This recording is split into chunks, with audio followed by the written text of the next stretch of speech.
उच्चारण करेंगे। सच्चिदानंद रूपाय सच्चिदानंद रूपाय विश्व उत्पत्त्यादि हेतवे विश्वोत्पत्त्यादि हेतवे तापत्रय विनाशाय तापत्रय विनाशाय श्री कृष्णाय वयं नुमः। श्री कृष्णाय वयं नमः।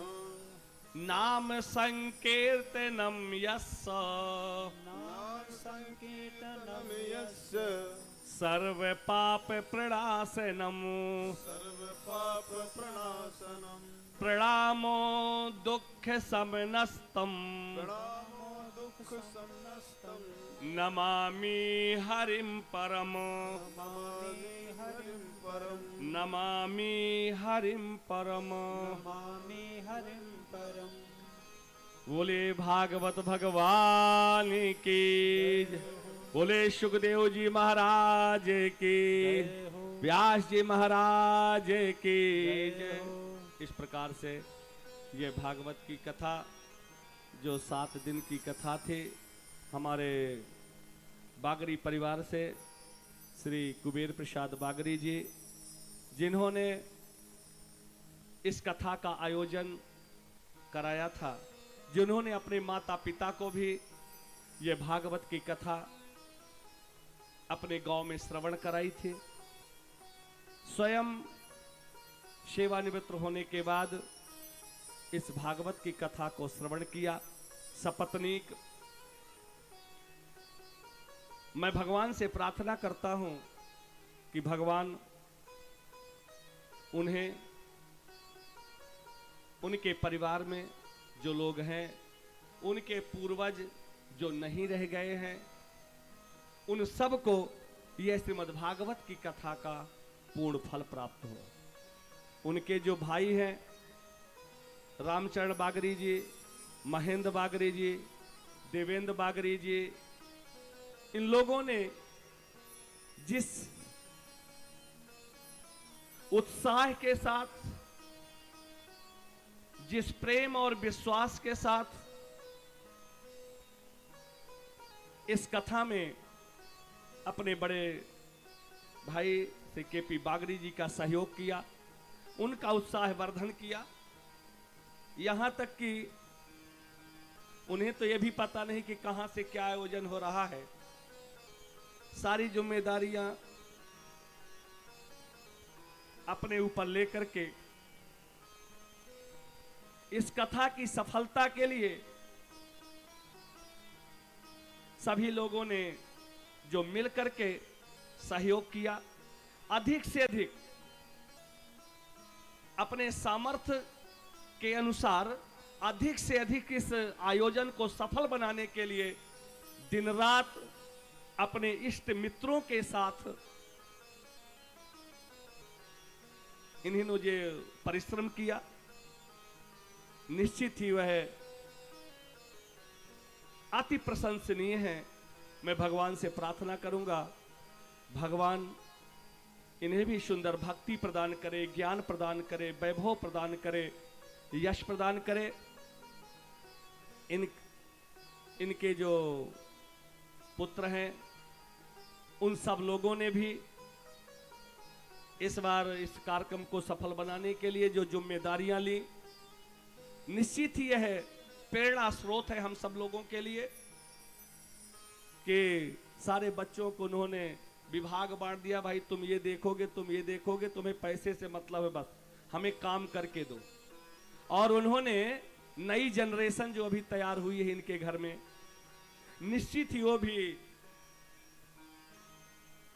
अत्यंत प्रशंसनीय है। मैं उनके लिए भी भगवान से प्रार्थना करूंगा, भगवान बढ़िया उन्हें भी सुंदर इसी तरह की सद्बुद्धि प्रदान करे, सुंदर इसी तरह के संस्कार प्रदान करे, उनका भविष्य जो है वह सुरक्षित रहे, सुंदर भक्ति उन्हें प्राप्त हो, वैभव प्राप्त हो। घर की जो माताएं हैं उन्होंने जो सहयोग किया इस कार्यक्रम को सफल बनाने के लिए, निश्चित वह भी सराहनीय है, योग्यनीय है। जितने हमारे उनके रिश्तेदार हैं जो बहुत दूर दूर से आए, बैतूल से आए, इंदौर से आए, दमोह से आए, और भी जितने रिश्तेदार हैं, सब लोगों ने जिस कार्यक्रम में सहभागिता की है तन मन धन से, मैं उनके लिए भी इस व्यासपीठ के माध्यम से भगवान से प्रार्थना करता हूं, भगवान उन्हें भी सुंदर वैभव प्रदान करे, यश प्रदान करे, भक्ति प्रदान करे। और भी जो इष्ट मित्र हैं उनके, जिन्होंने प्रत्यक्ष रूप से, अप्रत्यक्ष रूप से, जिन्होंने इस कार्यक्रम को सफल बनाने में सहयोग प्रदान किया है, अपने सामर्थ्य के अनुसार, अपनी बुद्धि के अनुसार, अपने तकनीक के अनुसार, अपनी योजना के अनुसार, मैं उनके लिए भी भगवान से प्रार्थना करता हूं, भगवान उन्हें भी सुंदर भक्ति प्रदान करे, वैभव प्रदान करे, यश प्रदान करे। यहाँ पर जो प्रतिदिन कथा श्रवण करने के लिए हमारे धर्म प्रेमी श्रद्धालु जन आते थे, मैं देखा हूँ बहुत से यहाँ पर श्रोता जो थे ना, वो नियमित वाले थे, जो एक दिन आ गए रोज आते थे। निश्चित व्यक्ति तभी किसी जगह जाता है कथा सुनने के लिए या किसी कार्यक्रम में सहभागिता करता है जब उसके अंदर से उत्साह होता है, जब उसे लगता है कि नहीं ये कार्यक्रम अच्छा हो रहा है, मेरे समझ हमारे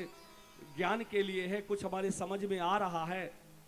तो निश्चित ही ऐसे उन श्रद्धालुओं को भी, धर्म प्रेमी श्रद्धालुओं को भी,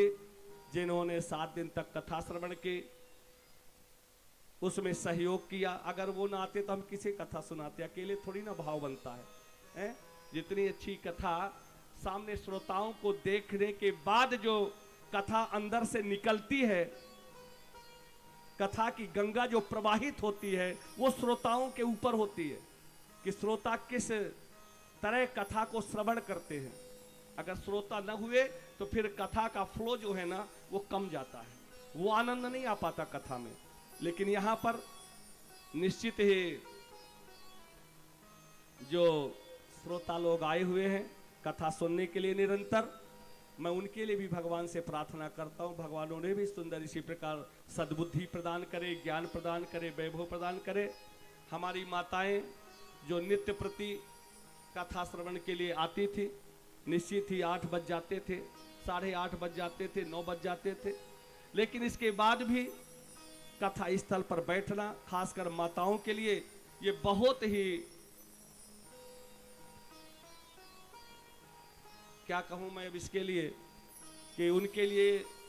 अपने पुत्र को भी देखना है, अपने पति को भी देखना है, अपने रिश्तेदारों को भी देखना है, घर की आरती भी करना है, भोजन भी बनाना, कितनी सारी जिम्मेदारियां माताओं के सिर पर होती है। लेकिन इसके बाद भी वो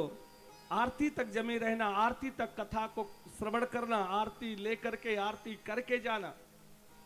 निश्चित ये बहुत